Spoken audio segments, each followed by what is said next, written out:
Let us start the session by chanting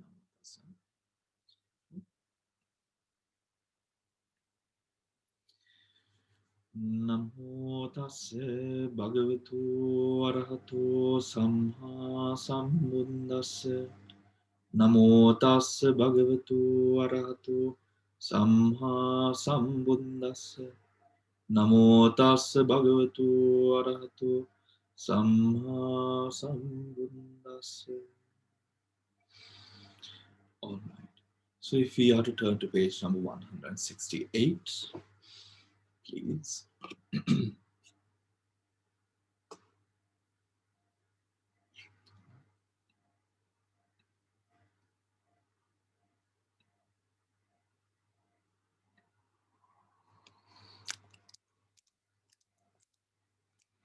All right.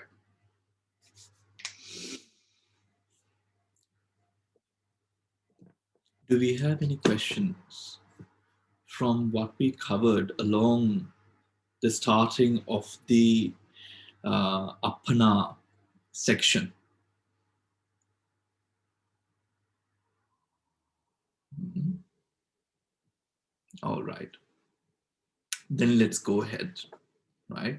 So just to recap on what we spoke about, within this section, we have discussed that the mind of a person, as it goes along in the attainment of different mental states with regards to absorption, with regards to meditation. So here, when we see the word apana, apana would consider two states of mind, which is the jhanas, absorptions, and then the path and fruits, the attainments, right? In both of these considerations, we would have appana, or we would use the term appana, right? We would use the term appana. Now, as we have discussed before in chapter 1, we spoke about how this 189, 121 classification of the chittas arise. Now, with regards to that classification of chittas, we see that there are either 8 supramundane chittas or there is 40, right, supramundane chittas. The 8 supramundane chittas directly identify the chittas that are experienced at the moment, or by the chittas that are experienced, which directly identifies with the attainment or the fruit, the path and the fruit, right? So what are the chittas that bring about the path and the fruit? Those are those 8. However, when it comes to the 40 section or the 40 chittas, we understand that before all these attainments can be attained to through the jhanas that one has developed or cultivated through the meditative practice that one has endeavored through, right? There we have the 40, right? There we have the 40. Now remember, as we go along, even regardless of whether you are a pure vipassana practitioner or a samatayanika vipassana practitioner, meaning a person who has employed samatha and then vipassana and gone into vipassana, or a person who employs both samatha and vipassana, regardless of who or what your practice might look like, this samadhi, this essence of concentration, this essence of samadhi arises in one who meditates. It is both a reflection of the suppressed or the eradicated hindrances, both a reflection of either the suppressed or eradicated hindrances. If your hindrances are suppressed to a certain extent, there will be a state of mind that is easily sort of subdued within or to an object. You can sort of focus upon an object, right? This is practically, experienced by us. We know when the environment is right, when the environment is calm and serene, when the environment is something that does not sort of create or support tanha ditthimana, or rather lobha dosa moha, greed, hatred, or delusion, we find ourselves in a place where we are completely calm, right? For example, when we would visit, for the Buddhists, it would be when we would visit places like the Mahabodhi or the Ruan Velisaya, or peaceful, serene places, meditation halls, beautifully done, calm meditation halls, or even sometimes in a vihara, in the presence of the Buddha, or the Buddha vihara. Right? We would experience these in a similar way. Imagine when the hindrances are suppressed or no longer there. That will completely allow for this one-pointedness of mind. Why? Because there are no sort of disturbances to that sort of mind. So that is what we discussed last week. That was categorized, or those sort of mental states, or this section of Manodvara Vachana was categorized into 4 sections, right? Which was Upachara, Parikamma, Upachara, Anuloma, and Gotrabu, right? Now, when we go beyond Gotrabu and when we come to a stance of nobility, right? Nobility, then that similar stance is also called the Arya lineage, or the noble lineage, right? So we can also call it Arya, right? So moving on, right? Immediately after they cease, do you want me to start from in due order as preparation, just to cover that, just to sort of recap on what we did earlier? Yeah, okay. So in due order as preparation, etc., page 168.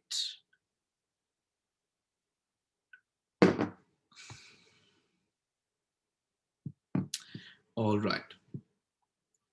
So in an individual or average, in an individual with average faculties. Now, who is an individual with average faculties?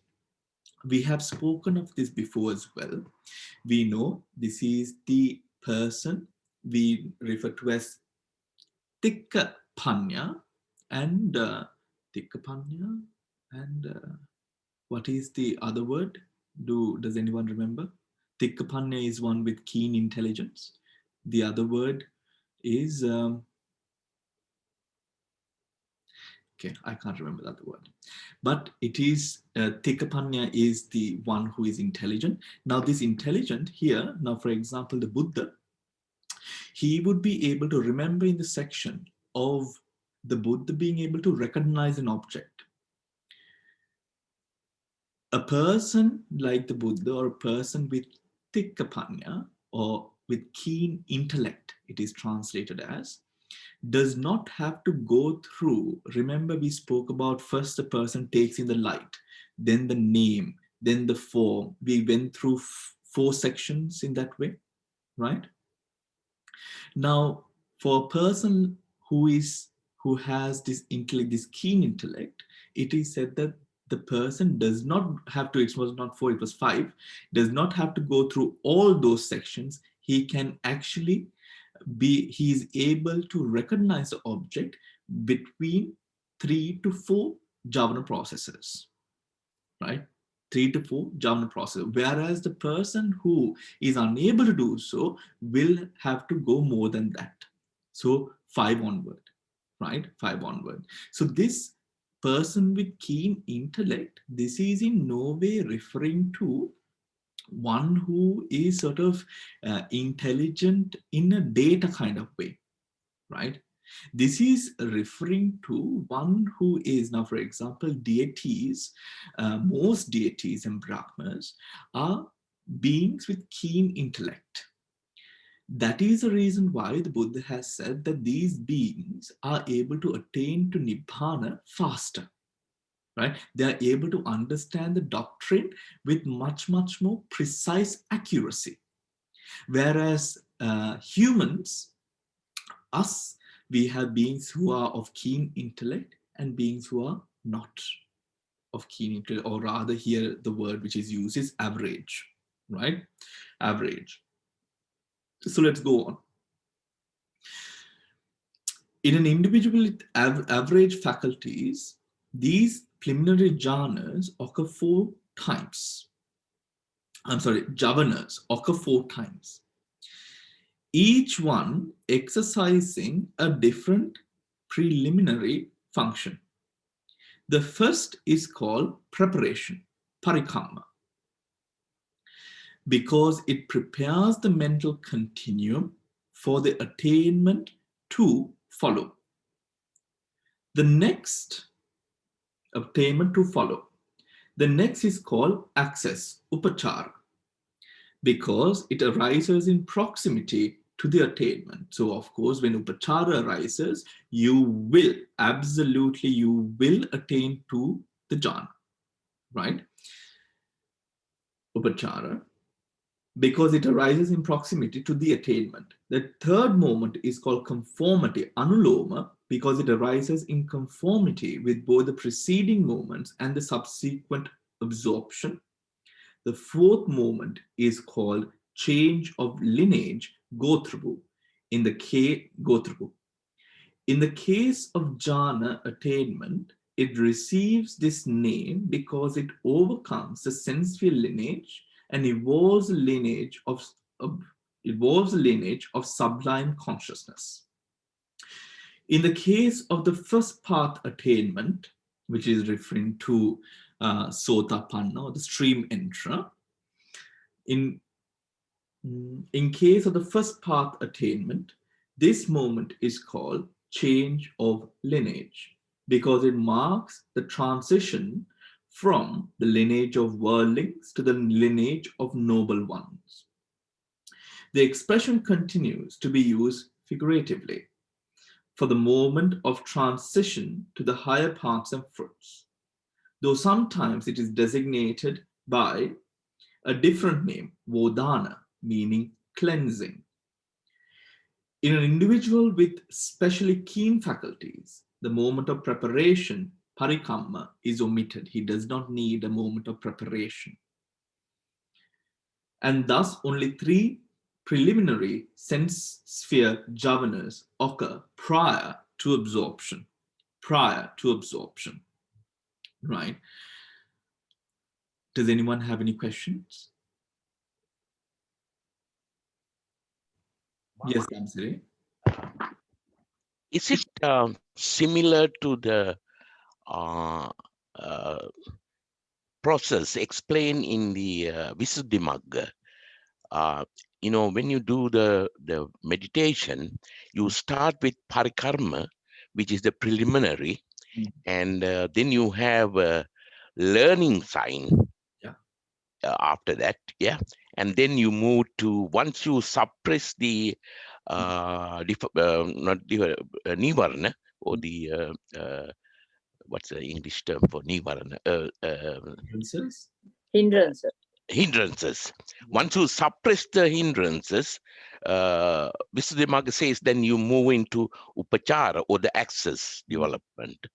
And then instead of going to the next one, which is conformity, they say that it goes to the next stage is development, which is arpana. So yes, is there any relationship with that explanation and this? I would say, now of course it is very similar Pali words which are used to describe these moments, isn't it? When I was reading from Upachara, I was thinking of the same thing in the Visuddhimagga. However, however, here we are referring to, the thing is, in a process such as this, right? Now, although words such as parikamma is used, it is because the mind has now evolved to a position where the mind can experience these states, that this line of thought is arising. In the Visuddhimagga, where the explanation of the path of meditation practice is explained, there it is really talking about the path of practice, which Okay. allows for this process to arise. You know what I mean? Yeah.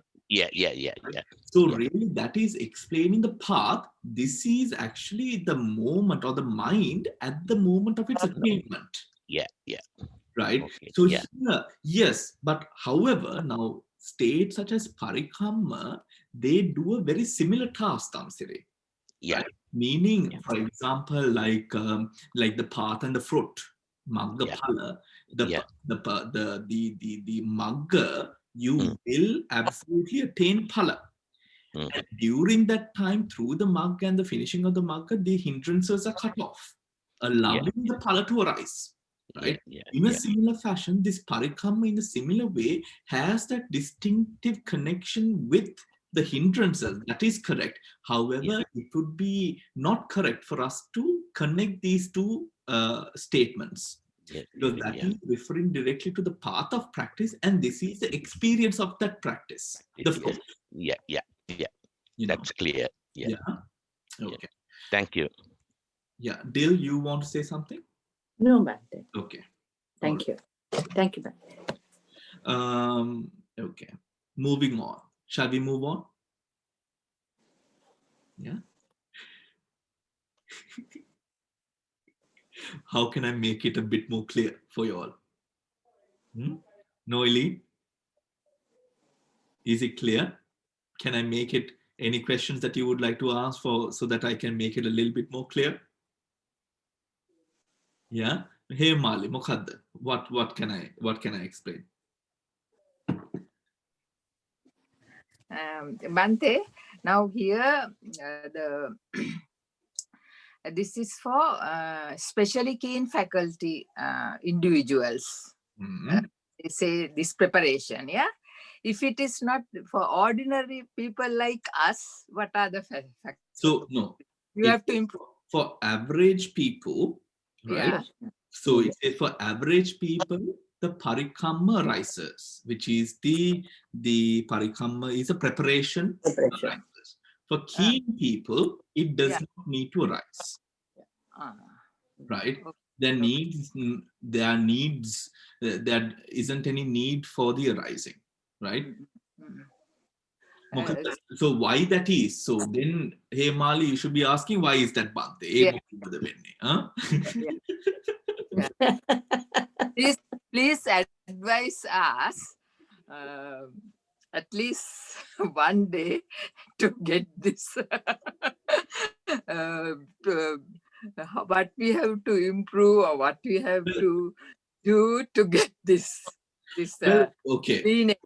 Yeah. Just well, first of all, why is it that the keen person does not need to experience this and the average person does experience this? That is the first question that I put to myself. Okay.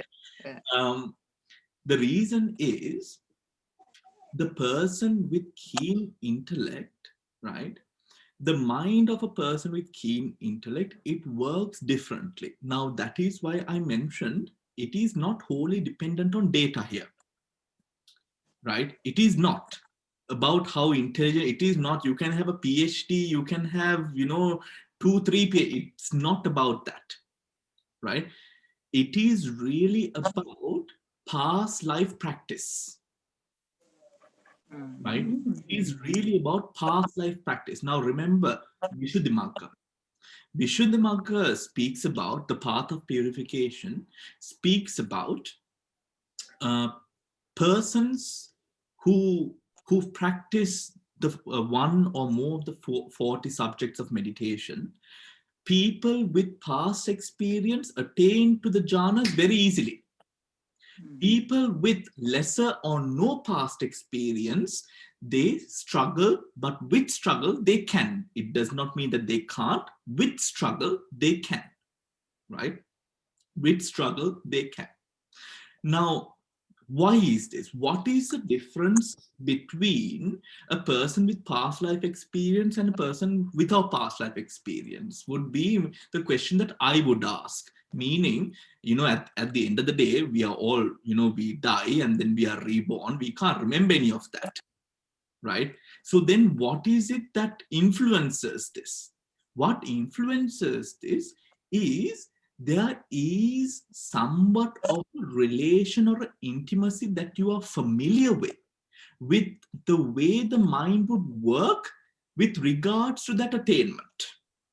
Mm. You know, it is really, again, one of my cooking examples, you know, we don't need to really think and prep to make a sambal, isn't it? Right? It is almost instinctive, right? It is almost instinctive, right? Why we've done it so many times. It is such a part of our culture. It is something we are so familiar with, right? It is something we are so familiar with. It is almost instinctive, right? Now that instinct, right? Almost what I mean by what I truly mean by the word instinctive is you don't even need to think about it. It is that much familiar. In the same way, that is, now can you imagine how it skips the parikamma? Right? Can you imagine how it skips the parikamma now? Because or else a newbie, a freshman to this, would have to sort of, you know, gather the ingredients. Okay, do I have enough coconut? Do I have enough chili? All of that, you know, that is newbie, right? But the people who are veterans in it, who've done it before, who've done it 100 times, you don't need to do any of that, right? You don't measure anything, you just pour, you know, you just pour the spices in. In a similar way, it's almost instinctive. That is what allows a person to then be keen intellect and of average intellect. That's the difference that we have. But here, the keen intellect does not just refer to the jhanas, it refers to the entirety of the path, because we have worked with the path before. And let me tell you, you might think, I believe now people of this sort who are sort of, you know, with the commitment that you have to the practice and all of this, you know, don't think that this is your first time also, right? Don't think that this is your first time, because it is more the evidence that we see from your commitment to this learning is that this is not your first time, right? That this is not your first time. So in that way, the way that we would practice or face this practice when it comes, that is why a person with keen intellect does not have to have parikamma, but a person with average intellect does have parikamma. Is that clear? Yes. Right? Yes. That is, Thank you. and then we have parikamma, and then we have upachara. Now access. Now upachara, right? Upachara is like being at the entrance or the boundary wall where you now sort of step into that position, right? At this stage, your mind is prepared, right? It is ready at this stage, right? Now, when we say upachara samadhi in the similar way, it's the same thing, actually. I mean, what one would experience is the same thing. You are now prepared to experience what is to come, right? Then we have access. Then we have, you know, proximity. I mean, it is near, it is right near that entry gate. It is right near that entry wall, right? You will not be going anywhere once you come into the stage of upachara, right? Stage of upachara. Now, once when it is almost this process happens so fast. Here within the Dhamma, we find the sort of the classifications of each and every stage. However, this process, when you come into this process, it will be, you know, you will flow through it, really. You will flow through it. And then we have the conformity, anuloma. Now, in the conformity, what happens is, now let us imagine of a position where now the mind is disciplined, right? Where the mind is disciplined. However, the mind might be disciplined, right? This attainment is going to clearly, systematically put everything into a methodical sense of experience, right? It is almost as if the consciousness is directed in the right sort of way, but this conformity is more like it is going to completely focus it upon that element of absorption that you are about to now experience, right? This is not to say that you were not focused before. You are in meditation at this moment, but now the mind is now conforming to that element which is to be experienced. Now, this element can be either, remember, the jhana, the absorption, or the attainment of path or fruit, right? It is in that way to sort of conform to the element which is to come, right? Because remember, you do not know this element. Because why? You have never experienced it. Do you understand?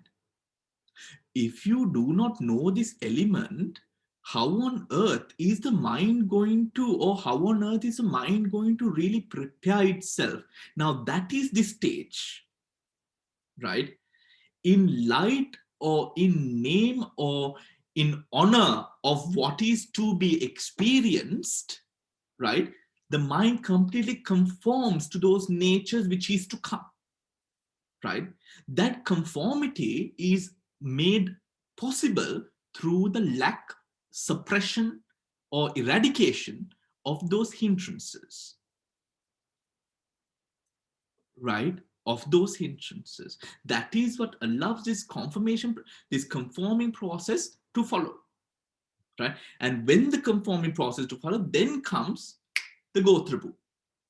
That moment, now through that conformity, now you can't stop this right now. You know, you cannot, no, I'm turning back. I don't want to attain this. There's no stopping. It's like you put the laundry in and you press the button. You can't stop it now. Right? There's no stopping it now. You have to go through it, right? And this sort of go through is now, that sense of go through comes with the experience of that mind. Now with the experience itself, now the mind never turns back. You have seen greener pastures. You have seen a supramundane sense of enlightenment, a supramundane sense of happiness, an experience that has now changed your life forever, right? That is that go through. It comes now. Go through, don't think that the go through, it is after that change of lineage that you sort of now experience other things. No, the change of lineage happens right at that moment, right? There is no turning back now, right? There is no turning back. Now, some people, of course, I remember I used to ask, I don't know if you've asked, but I think you possibly might have, why is it that we don't turn back after enlightenment? Why is it that a sotapanna or a stream enterer will not become mundane again, right? That is because of this go through here. Because this go through sense is really about, it sort of symbolifies now that with all the wisdom, with all the practice that you have accumulated and you have seen, now here, this is all about experience. This has nothing to do with theory, right? It has nothing to do with the Dhamma that you think which is true. No. At this stage, you do not think the Dhamma is true. You know the Dhamma is true, right? You are an embodiment of that Dhamma in heart, mind, and body, right? That is which allows you to completely experience that taste of enlightenment, where now you are not willing to taste anything below that, right? Where you are now completely converted from mundane to a higher form of happiness. In one way, you become supramundanely posh. All right. Yes, hey, Mali.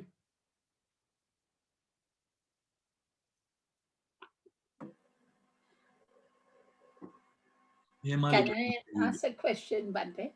Yes, just after Hemali Pushpa. Okay. Bhante, I have heard at the time of death that they are giving a chance of this stage. Is there any? I have heard about that. It's possible to. Giving the chance. I mean, you are getting more chance maybe at the time of death. Maybe at the Moment of death. No, I don't know. I heard somewhere. Yeah. If we practice something like this, if we really interest or in at the, the time, in the Satipatthana Sutta it says that in Satipatthana Sutta it says that if one needs to stick on to the practice with that due diligence, that one between the time of 7 to 7 years would be able to attain even at the time of death. Right? That is to say, up until the last moment, you had the potential to experience enlightenment. That is not to say that we have a higher propensity to attain enlightenment. Okay. All right? Okay, right? Bhante. Right. Yeah. The stories that we know Hemali, where monks attained to enlightenment at the time of death, usually was because of great urgency. Right? Meaning, be real. Right, meaning virya, but it is rare. It is rare, right? It is rare that you would attain, but it is caused by that urgency. Remember the monk who was burnt alive in the forest with the forest fire, and he was contemplating on Vedananupassana as his body was burning. He could have easily run away, but because a monk is not able to break vines, what happened was he was meditating, right, at the foot of a tree, and he was meditating for so long that the vine sort of, how would you say, sort of twisted itself, sort of grew over him, right? And now he after awakening from his meditation, he understands that the forest, that there is a forest fire, and that there is a forest fire, and he continues to meditate without breaking his vows his vows. And with that sense of urgency, he is able to attain to path and fruit, and he is enlightened as or during through the time that he is sort of, but that is, very, very difficult. Oh my gosh, unimaginably difficult. Also, another example that we have is a monk who had gastritis. And because of this, he had this sort of bloating which happened, and as a result of this bloating of the stomach, one of the caretaking monk, when he was sort of ailing and sort of wailing with pain, he says, "Aren't you ashamed to be sort of wailing like this, son of the Buddha?" Right? Because he was making these sort of sounds of pain. And then he sort of remembers, oh my gosh, yes, why am I sort of behaving like this? And he goes into again Kayanupassana at that moment, Kayanupassana. And he attains to path and fruit at that moment again. But as he attains, it is said that his sort of stomach burst open, right? That is what is mentioned, to that extent that he was sort of, his stomach was that much bloated, right? I do not know whether there is a condition in medicine which sort of creates that sort of effect, but that is mentioned in the Pitaka. But those are very, very, very special circumstances, because it is very difficult. I mean, how difficult is it to meditate when you're sick with a fever? Just imagine meditating whilst you're going through agonizing pain, right? It's a very difficult thing. Pushpa. Bhante, yes. When one reaches Upachara Samadhi, does that mean that person has given up hindrances or controlled hindrances? No. It is at the level of Gotrabhu. To give up all hindrances. Oh, to give up all hindrances. So remember, Pushpa, upachara, then the upachara relating to arhanthood, right? But it is at the state of gotrabhu that attachment is completely cut off, right? Because remember, it is the gotrabhu is a symbol of that reduction or deduction of hindrances. Right. It is because that connection is cut. It is somewhat like a catapult, isn't it? That connection is cut, and that allows that springing to happen, right? In a similar way, it is at that level of gotrabhu, remember, right? But at this state, then can we say, there are the hindrances all there? No, at this moment, it's suppressed. At this moment, it's suppressed. I was trying to think of an example. It's somewhat like the nail cutters when you want to sort of remove the piece. When you want to remove the piece, you have to press it down and then take it out. It is only when you press it down that you can take it out. The hindrances are also like that, right? It has to be suppressed in order for the mind to mend itself or manipulate itself into a position where it can now attain to that. Now, let's talk about the stage of Sotapanna, right? So at the stage of Sotapanna, so then would one have the hindrances up until Gotrabhu? One would have the hindrances, but they are completely suppressed to that level, right? That is why I've mentioned before, at a stage of, for example, like a 5th jhana or a 4th jhana even, people think they're enlightened. Why is that? Because they can't see the hindrances. So just imagine, now we are talking about a state of Sotapanna, stream entry. Just imagine, now the hindrances are suppressed with the Vipassana jnanas, with the Vipassana knowledges. The hindrances are suppressed far beyond the 4th or 5th jhanas. Right? So it is because of that suppressing which allows, that sort of gotrabhu to take place and this whole process to take place, really. Okay, Pushpa? Yeah. So thank you, Bhante.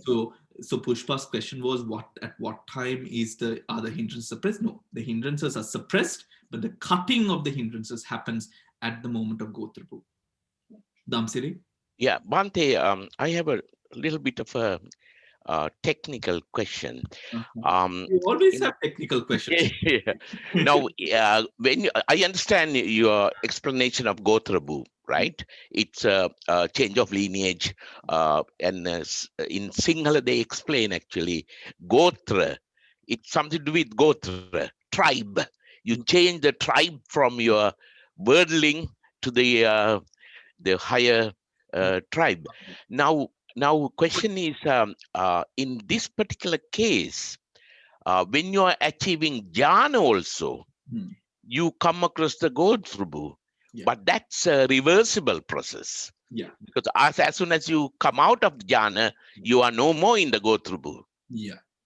I also did read somewhere. I can't remember where I read it. I read it somewhere which mentioned that when you're out of the jhanas, I'm just bringing it up, there's nothing in relation to Damsiri's question, but when you're out of the jhana, that the hindrances, that you're like normal. That's not true. Okay. Right? That is not true. Right? When you are out of the jhana, you have, to that level, your hindrances are suppressed. Or else that's a very funny thing, isn't it? When you're in the jhana, you have this sense of saintlyhood. When you're out of the jhana, you are no more that. No, that is not possible. Right? It is because of that suppressed, because of those suppressed states of mind which allows for jhanas and for practitioners to enter the jhanas whenever they want to. Right? Damsri, your question is, yes. Yeah. When you reach a jhana, you cross in the lineage, change in the lineage. But that is not, that's a reversible, because you have to come back to the Pruthakjana or the worldling stage Yeah, yeah, after jhana. Yeah. yeah, So can you explain that? Why? yeah. So Yeah. here, the change of lineage in the attainment of jhana, right?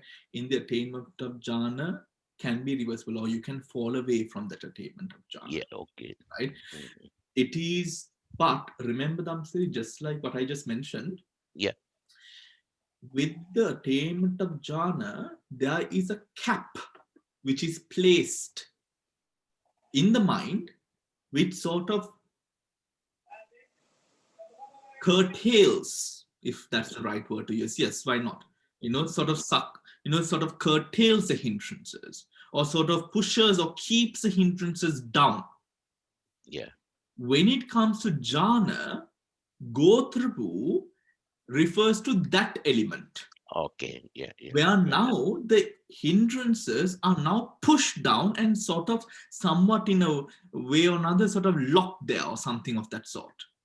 Mhm. Right? This go through, what it really sort of symbolifies is again that fact of either the suppressing or the getting rid of the hindrances.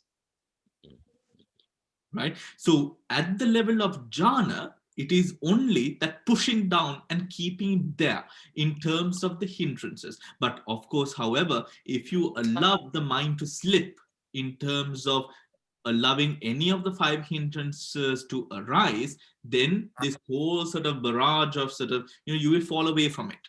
Yeah. Yeah. Right? You will fall away from it. Mhm. The only, so it is seeing that the Buddha decided, no, this jhana is not enough for me. Because remember, as a bodhisattva, with his prior teachers, the bodhisattva went or attained to the highest jhanas possible.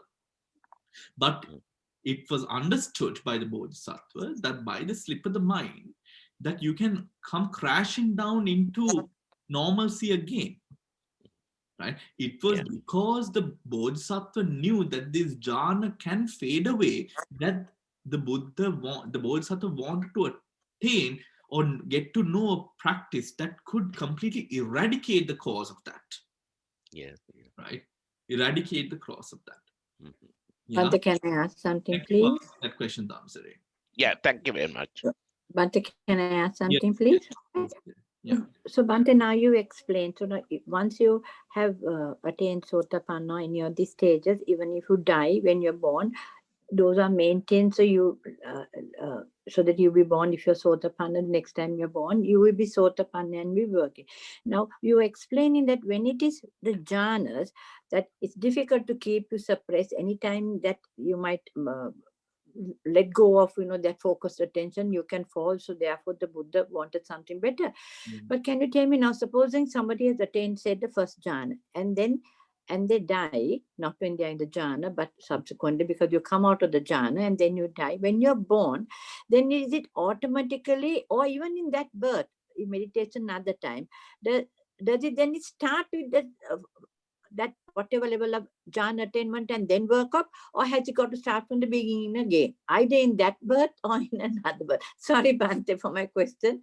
No, that's a very, that that question has divided schools of schools of Theravada Buddhism. Oh, I'm sorry, Bhante. I don't know in much any about way these things. qualified to answer that question, but I Okay. will tell you what the Theros are saying. Yeah. Right. Okay, Bhante. So Thank you. there is a whole sort of school of thought, which now what I'll translate what Dill sort of said, right, or asked, and Dill, you can correct me if I'm wrong. Huh? So what Dill asked was, okay, you attain to a jhana and then you die, right? Or you attain to the jhana, you lose the jhana, and then you get the jhana back, right? So in the first circumstance, if you die and you're reborn, for example, in the Brahma realm or in the Deva realm, do you have the same jhana? And if you sort of lose your jhana and you get back the jhana, right, are you still in the same jhana? So the first one, or the second one actually, which is the easy question to answer, if you lose the jhana, you have to start from point blank again. So now, Bhante, you However, get it. Yeah, let me answer the second part of it as well, which is the dividing question. You know, if you die, and if you die with a jhana and you're reborn in that level of plane of existence, do you have the same jhana? Some say yes, some say no, right? However, the most sort of popular school of thought remains to accept that you can attain to that same level of jhana even in that state. Why? The reason that we lose the jhanas is from a human birth to a human birth, for example. Right now, is that possible? Of course, that's possible. A bodhisattva doesn't go to Brahma realm, right? So that is possible. But the reason that we might lose it, it is said, Lady Sayadaw comments that it is because of the time that we spend in the mother's womb. Right, so we go through, because remember, in the mother's womb, when our faculties are so weak, what happens is we sort of go through like a cleansing process, right? A cleansing process where we forget our past experiences and all of that. However, we do have a stream of intimacy, of connectedness with that path of practice. So even though we forget, or we might sort of, not have the ability to enter those same sort of states, we are able to sort of make our way and path to these places, to these jhanas, or to the practice. So Bhante, now say you're meditating, you come to the first jhana. Now they say you can be in the jhana for about 7 days or whatever is the maximum of people say. But any jhana, say second jhana or first jhana. Now then you come out of the jhana, because then the hindrances have been suppressed and you come out. So when you come out, those hindrances come back again. They are no longer suppressed. So the second time you meditate again, you again work toward that first. Maybe because you're familiar with the path, it'll come easier. Maybe, I don't know, if you're focused enough. And then you work through the first again, and then you get it to second, or you may have to wait quite some time. Yeah. But it is also said that supposing you are in the jhana, that you, before, I don't know, they say this about Ajahn Chah and about the Buddha, you never go to Nibbana, or you don't dive to another birth. In a jhana, you come back to your lay position, and then you die, and then if it's another human birth, you will go wherever it is. But of course, if you go to divine realm, then you can probably, because you have no body and you don't have that mother's womb and all those mind it going off from the mind, so therefore you may be born with whatever jhana. Am I understanding correctly? Well, please understand that when I mentioned that it has divided schools, yes, that means that both of these schools are full of intelligent monks, right, who know the Dhamma inside out. So there should be factual reasoning to say, to back up the conclusions that they have arrived to. So I'm sure that both of these schools of thought have, right reason, because I believe the fact that they can achieve, I'm only able to tell you the reasons behind that, because I haven't focused on the reason why they are not able to, right? Yeah. So, but I'm sure the other side also has its sort of, contributing opinions, which are, factually proven and correct to the extent that they believe. However, I forgot what your question is. No, that when if you die, you don't die in the jhana. Come out. Anyways, you can't die in a jhana. The chuti. Yeah. The chuti must happen. No? Yes. So right? you come out. Happen. You will always come out. Right. You come out. But if you are reborn in a Deva world, because you don't have that period of where people say that you may lose that school of thought. So if you're born in the Deva world, you probably can be born with that jhana. No? Very, very, very likely. Very likely that you have a very, very similar pattern of thought. Right. Thank you, Bhante. Leading to that, yes, of course. I was going to say something, but I forgot about it. Devika, yes?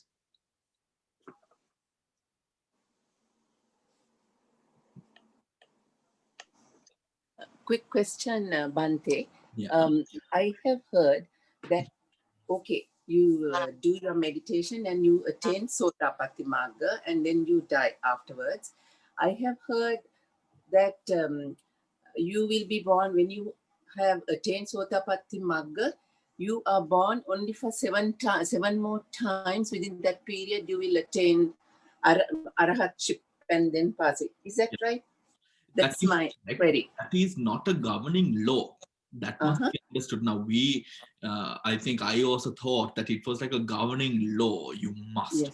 But the thing is, what it really says, just like the Satipatthana Sutta saying from 7 days to, it is talking about the potential. Right. It is talking about the potential. So you are very much likely to attain within 7 births.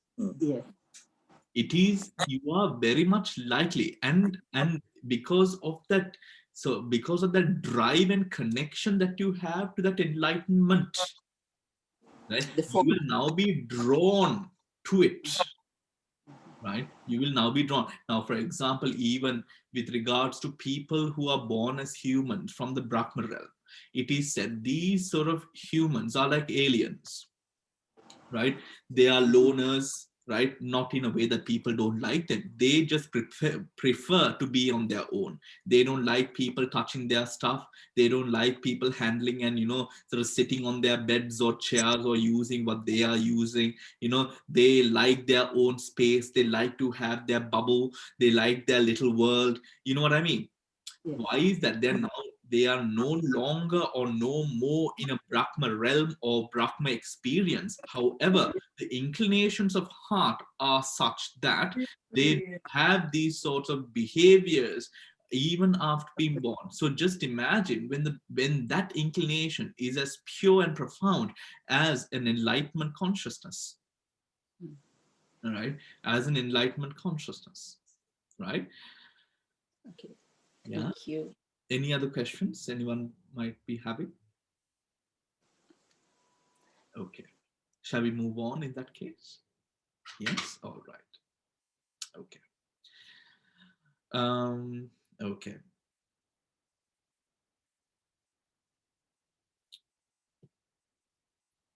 So I think we had to do immediately after they cease, isn't it? Yeah? That's a part? Immediately after they cease? Yes, okay. Immediately after they cease, etc.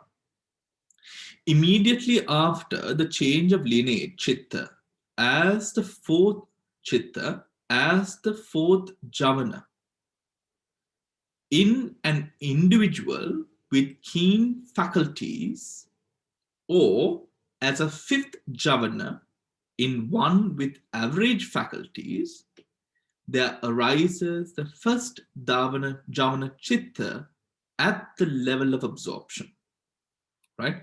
At the level of absorption.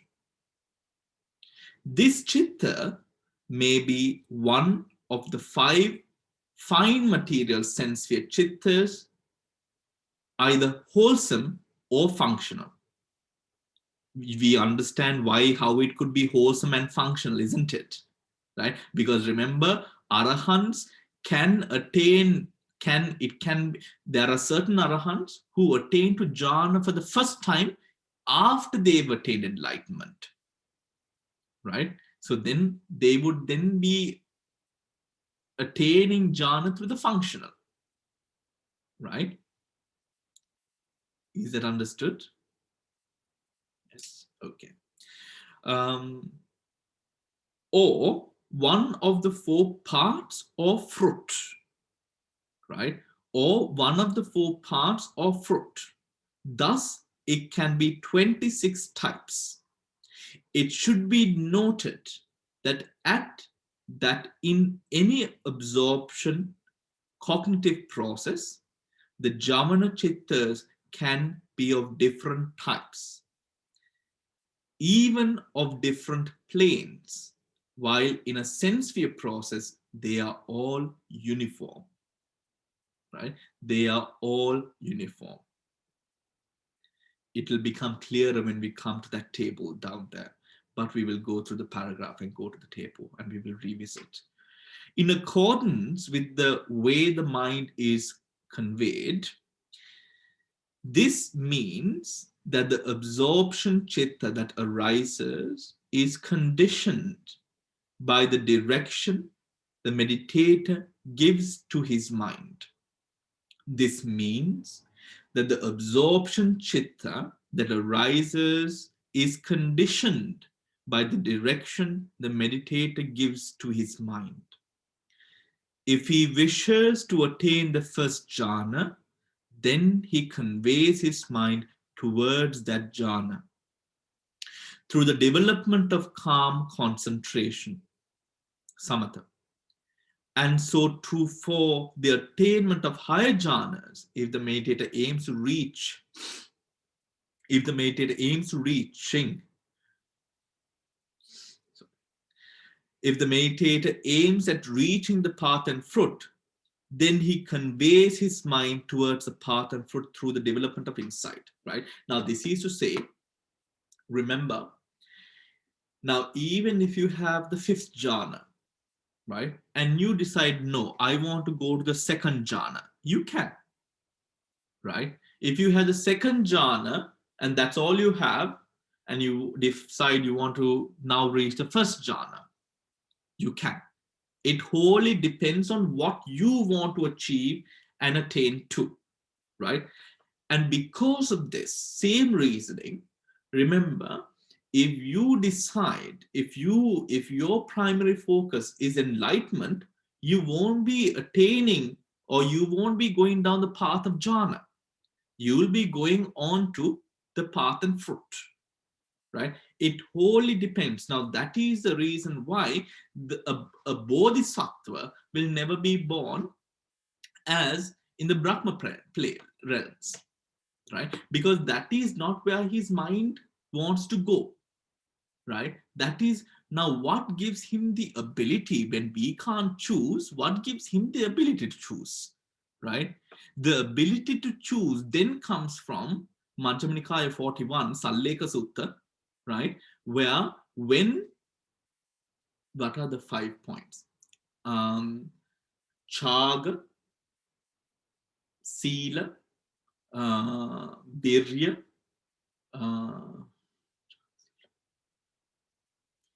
Chaga, Sila, Virya. There are 5 points. I will look at it and tell you tomorrow on fun. We're actually going to do the Salleka Sutta, so you will learn then. So what happens is, those qualities, when you are able to push those qualities or bring those qualities up, you can choose where you want to go specifically, right? If you want to go to this plane, to that plane, to or whatever plane that you want to, you can specifically choose, right? That is not a miraculous power. That's the power of determination, which is brought about by a mind which is unmoved, unwavered mind, if that is even a word. A mind that does not waver, right? That is a call. So that is not like a superpower, you see, right? That is not a superpower, right? That is that allowance that comes through when your mind can be determined and focus upon what it truly wants to achieve. And that is fueled by your guna, the qualities, right? By the qualities. Now,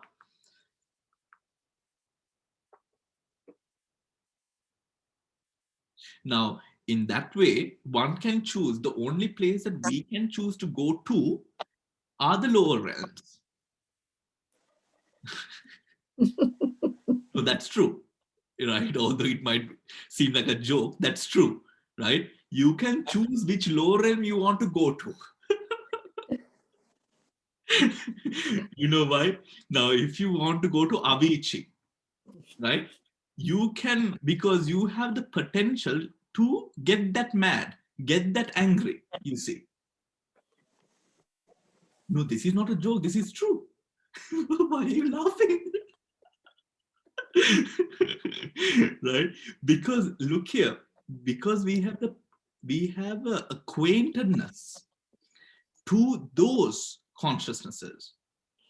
But now what we try to do, now that is why now if you are living a normal good life, right? not like supremely sort of, dhammic or anything of that sort, or also not into jhana or anything of that, but you're living a normal life, you're doing your good deeds, you're earning a good income in a wholesome manner, you'll probably be born as a human. Right, you'll probably be born as a human if you have a good family, you have good family values, you have good ethics, you'll probably be born as a human. Right, you'll probably be born as a human. So most of you will actually probably be born as a human, right?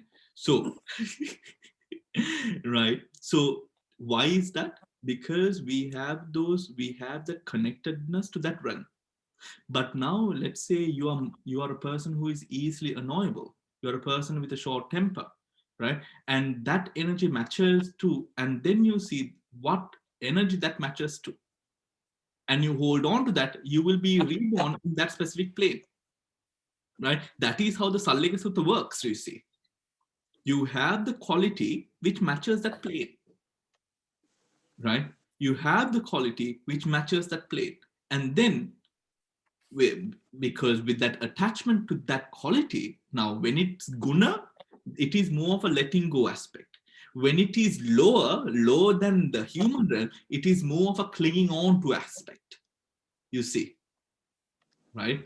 The higher you want to go, you have to sort of let go. The lower you want to go, you have to cling on to, right? That's kind of the nature that this thing works at.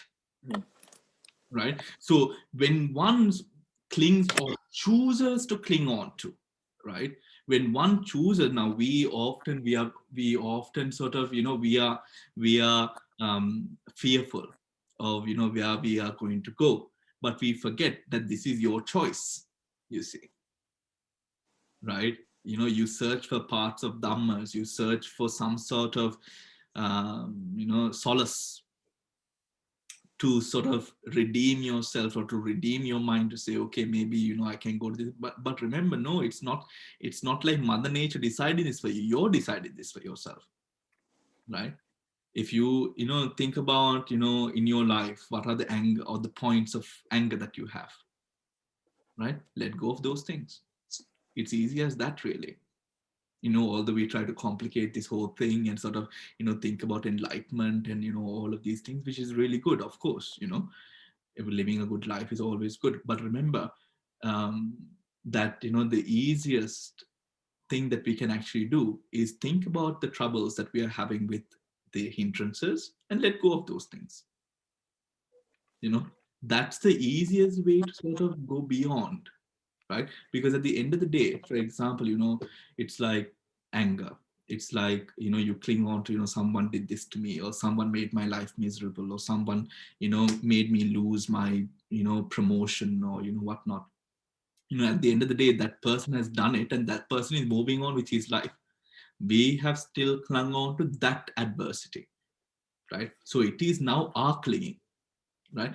In letting go of that clinging, you are able to excel beyond and go higher, right? So actually it's not such a complicated thing, really, when you really look at it. Just let go, right? And when you let go, remember, your heart, it does really become lighter, right? You do have a sense of deeper freedom. You feel a sense of deeper freedom, when you don't have enemies, right? When you don't have people running after you, when you are able to smile and have a conversation with the person who's done you wrong, right? There is a sense of lightness in your life, and that lightness comes through that element of letting go, right? That element of letting go. All right, Dil, you want to say something? Your mic is unmuted. No, Bhante, I'm sorry. Yeah, okay. All right, so let's move on. Right, so any questions on that part that we covered? We'll visit the chart and we'll revisit.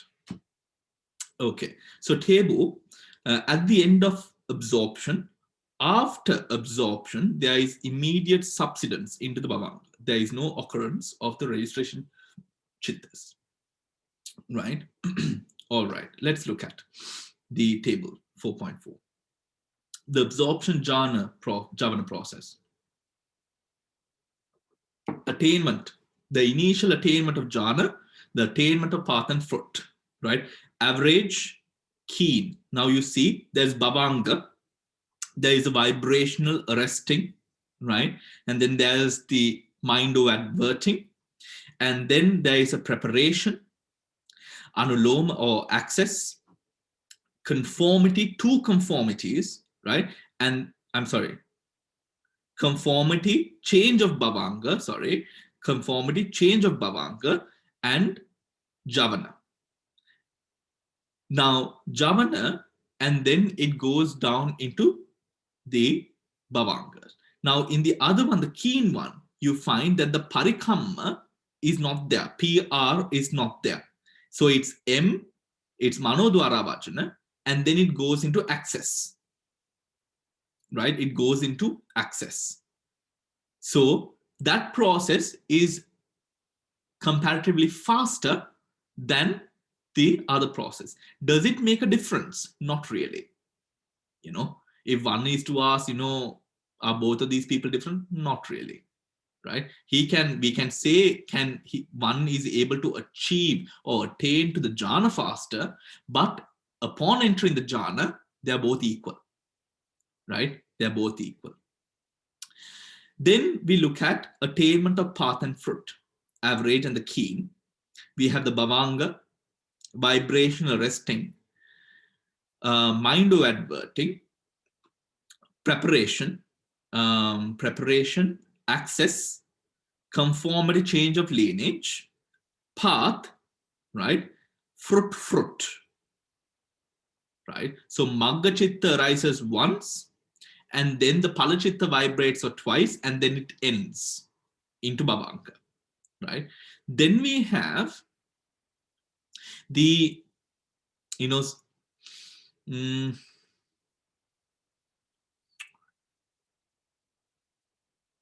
in a way, we could also say this. Remember the Agantuka Bhavanga? Yeah.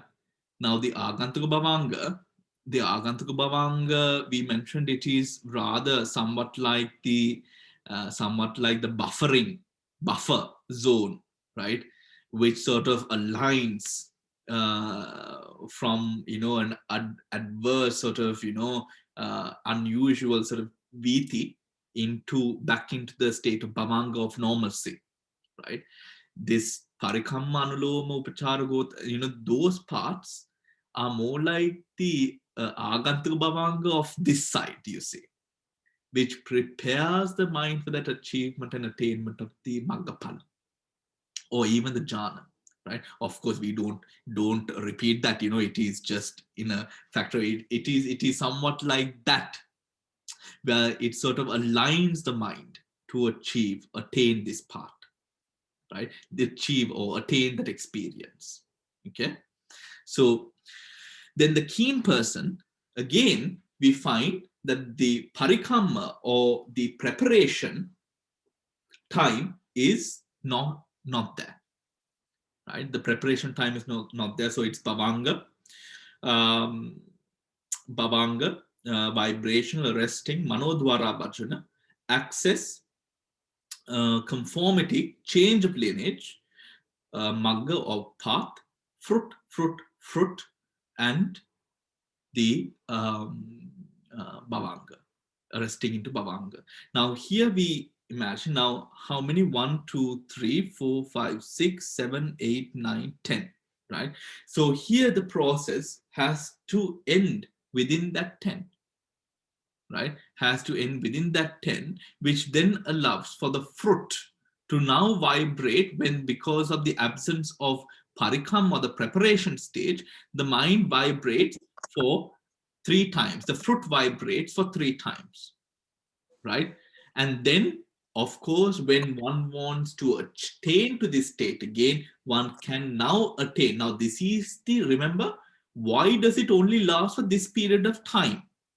Because this is the initial state. After this, what you can do is you can now determine whatever time that you require and be in it for longer. So then what will happen is the fruit will continue, right?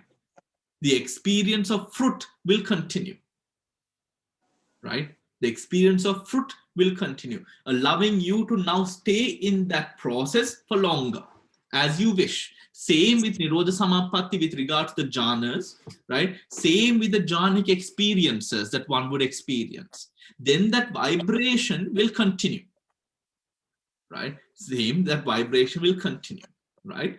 Now, is that clear? Yeah. Bhante, in this attainment of path and fruit, now we notice that the keen one in both those, that the parikama is not there. Why? What is the reason that in the keen one there are 3 fruits and there are only 2 fruits in the average one? Yeah, because of the pen, the viti process of this initial process of attainment has to vibrate for 10 chittakanas. Right. Okay. Right. I understand. To balance it. Right. Okay. Yeah. Not to balance it. Right. Not to balance it. Needs 10. No, what I mean is, in the other one, the 10 was there because it had a parikama. But in this one, the 10 is there, no parikama. So it has another. Thank you. Yeah. Yeah. Okay. All right. Any questions that one may have? Yes, Padma.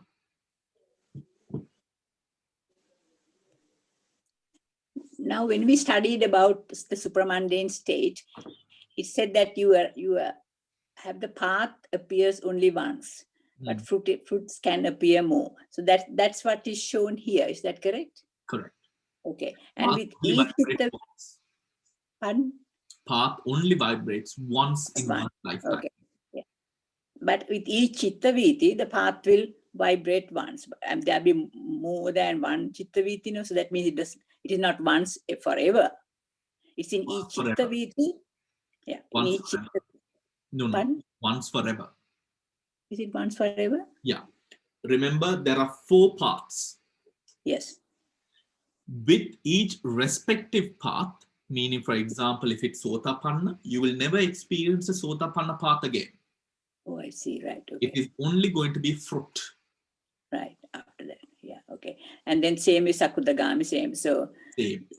So there will be only 4 paths then, really. Really, you only experience 4 paths in one's eternal lifetime. I mean, not eternal lifetime, up until attainment of enlightenment. Okay. All right. Thank you. Yeah. The path will never recur. Oh. Right? Because, I mean, the path in one way is like, you don't need to be convinced, isn't it? That convincing does not need to take place again. You are convinced. It's something of that sort. Yeah. Any other questions anyone would have? Yes, Hemamali. What about these sort of no camera people? Bhante, what's the difference between first jhana and then do vipassana, or say third jhana and do vipassana? What's the difference? First jhana and do vipassana, third jhana and do vipassana. I would say something that I wanted to say earlier is, okay, first jhana and do vipassana, third jhana and do vipassana. What is I would say the only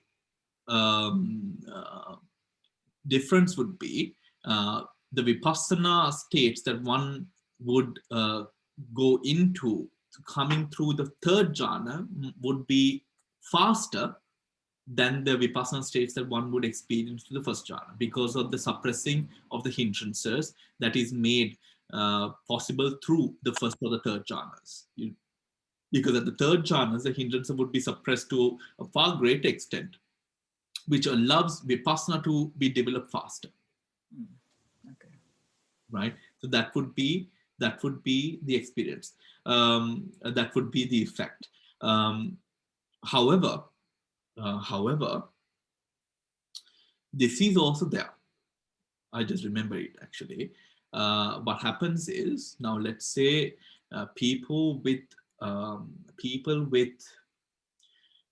past life connections to Brahmanism, or sort of with with philosophies that are governed specifically by the attainment of jhana, like Brahmanism, Hinduism, right? The spiritual part of Hinduism, of course, you know, in that sort of way. Now what happens is, yes, the connection to jhana is now there because, for example, because of the Brahmanism or the practice of jhana and all of that. Remember, in that way, there could also be an attraction to be within the jhana because of your fast life. Do you understand? You know, because that is what your familiar state is, right? Now, you know better, of course. You know better now because of the Dhamma or whatnot, right? However, the sort of the whole that is there, which maintains or keeps you within the jhana, is also there because of the past life. So just remember, as much as, you know, the past life can help you develop the jhanas and maybe even go to vipassana, there are certain people for whom the past life now could be a rather sort of a hurdle almost, because of the connectedness that one would have in the past to the states of jhana, right? To the states of jhana. To the states of jhana. Another thing that I want to mention is, now when people are in jhana, sometimes you do not even, you know, sometimes, now remember, jhana has 3 stages: the basic, the hina, madhyama, and the panita. Or rather, in English, the hina is the lower, the madhyama is the middle, and the panita is the highest form of dhyanic concentration, absorption, concentration. Now, within this, what happens is, when a person enters upon the jhana and is at the stage of hina, or that weak lower first stage of jhana, one might enter into jhana, but it might seem as if it is normal, you see.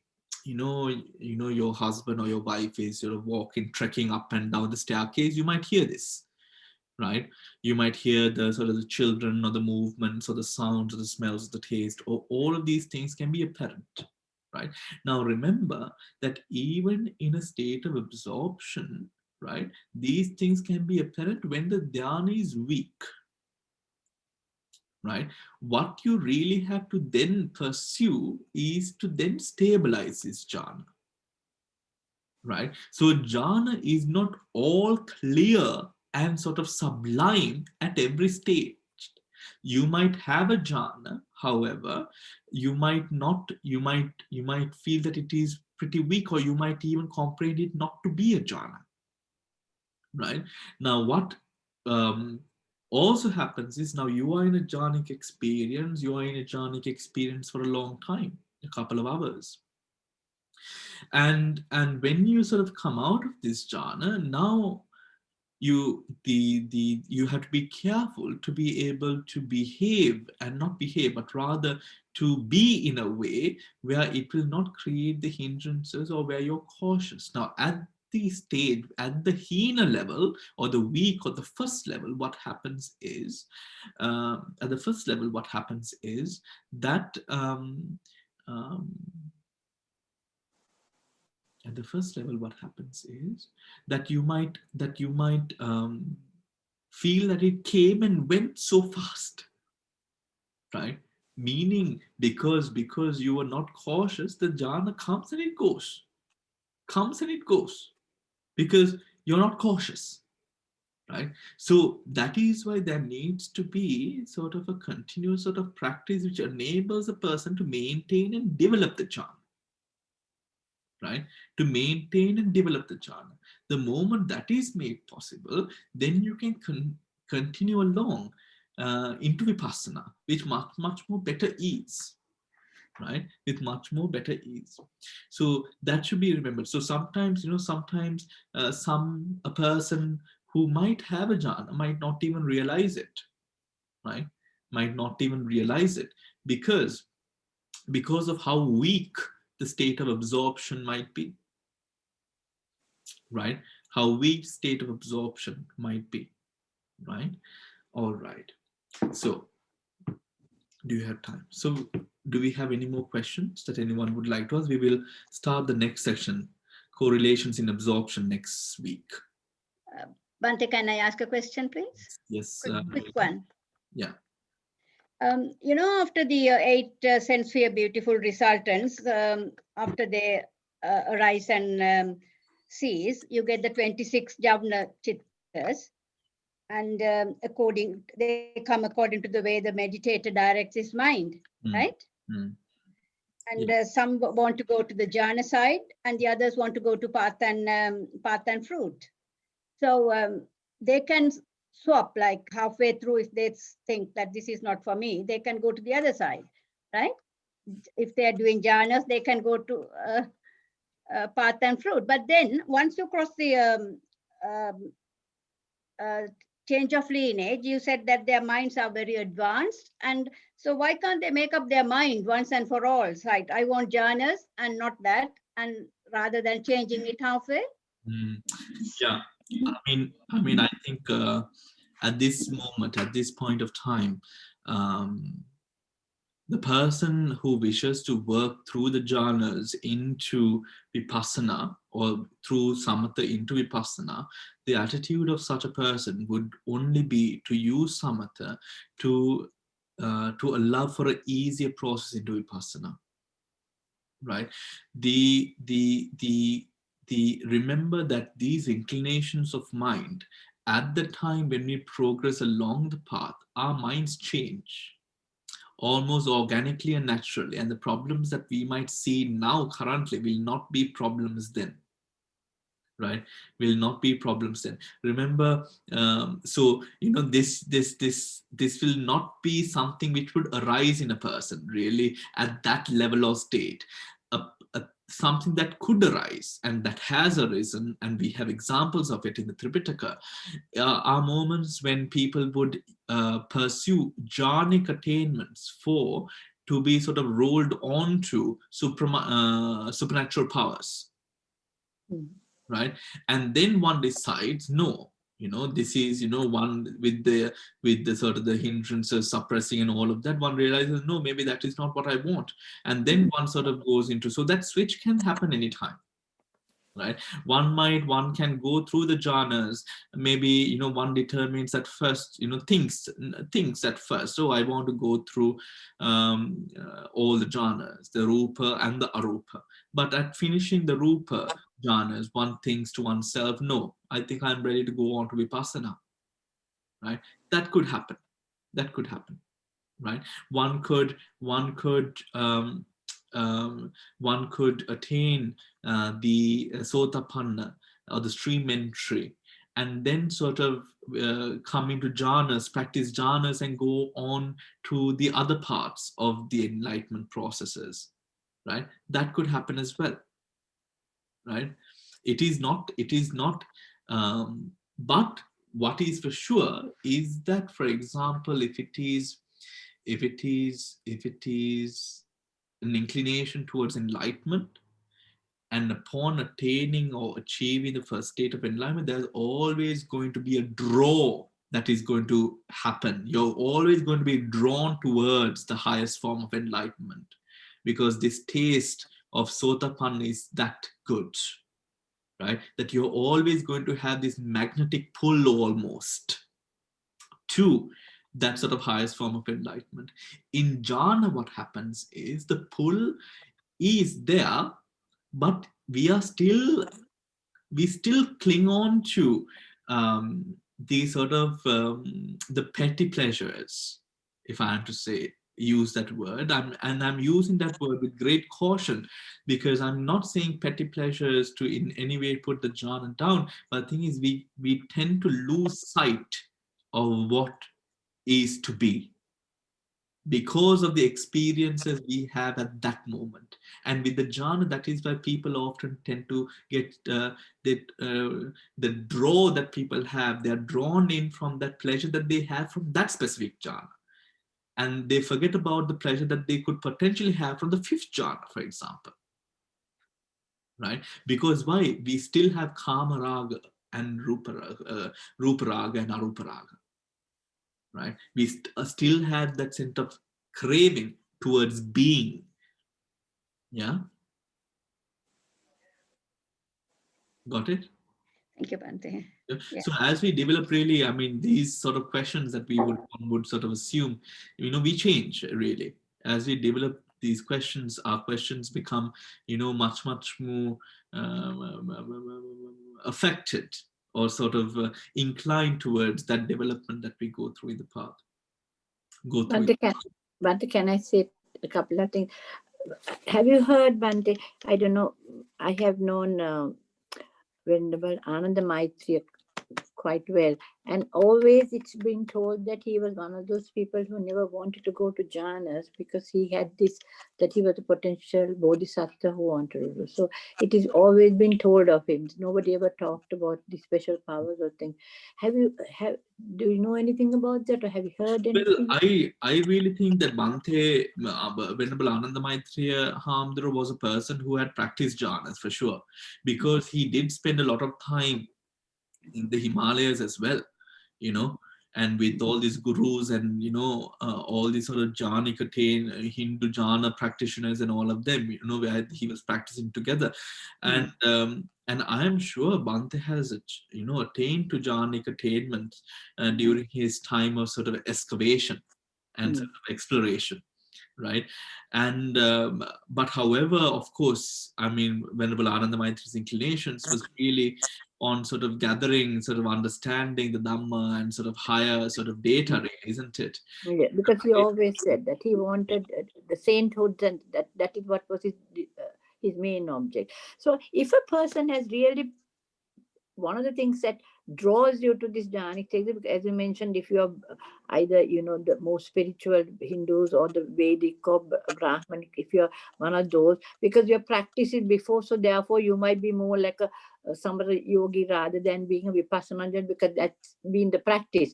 But I suppose as you're practicing, and when you see the benefits are going on the path, and the fact that with all this knowledge, that when you get to realize that that's though it's so blissful states and things like that, but that the fruits of the path are so much more, then I think your mind also will change once. Even if you have had this, then you determine that this is the way that you will proceed, wouldn't you, Bhante? Well, it really depends. I would say we cannot give a definite answer to that, because it really depends on the individual and the drawings and the inclinations of the individual. Because sometimes there are certain individuals who find pleasure in sort of attaining after doing a lot of good. And the Buddha has sort of acknowledged such individuals and said that that is their path of practice and that is their journey. Okay.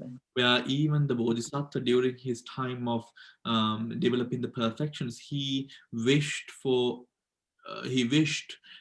his good deeds to amass large amounts of wealth, where he would then be able to use his wealth to do good. And with those powers and results of merit accumulated by that good, where he would be able to work towards enlightenment.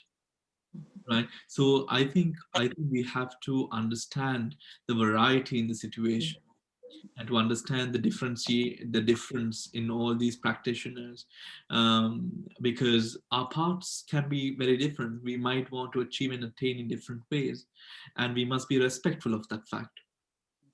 Thank you, Bhante. And the last quick thing is, those abhinyas are the wholesome direct knowledge consciousness.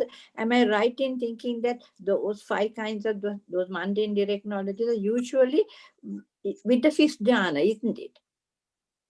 I'm sorry, repeat that question again, please. The wholesome direct knowledge consciousnesses, which are called the abhinya, there are types of higher knowledge. Yeah. Those are accessible. They say when the 5 kinds of mundane direct, when you're in the 5th jhana, with the 5th jhana. Yes. Right. Thank you, Bhante.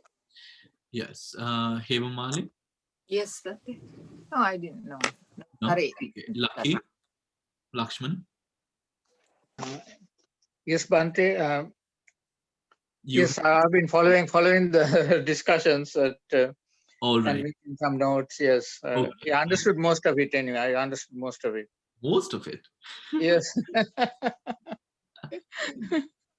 Okay, okay. Anyone else? Lakshmi? Yeah, yes, Bhante, I'm very keenly listening. So I'm not very well versed, but with all these questions, you gain knowledge every day. So I like to listen to you. You gain something at the end of the day. Yes, yes. I mean, my recordings are on YouTube if you want to listen to my voice even more.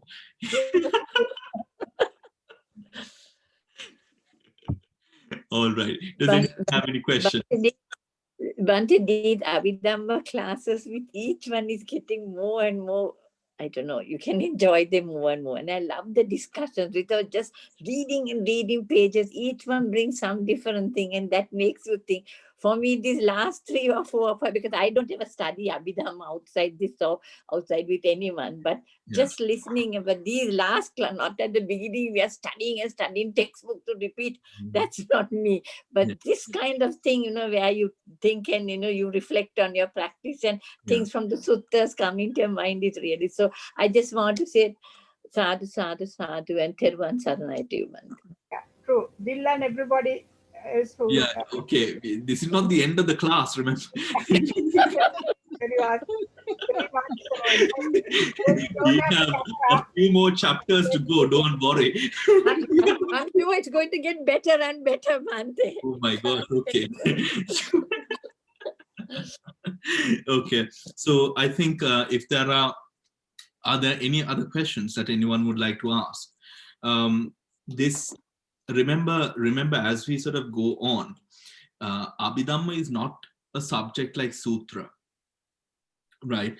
First of all, to understand Abhidhamma, you must meditate, right? Bhikkhu Bodhi says that, my teachers in Burma said that, you must meditate, right?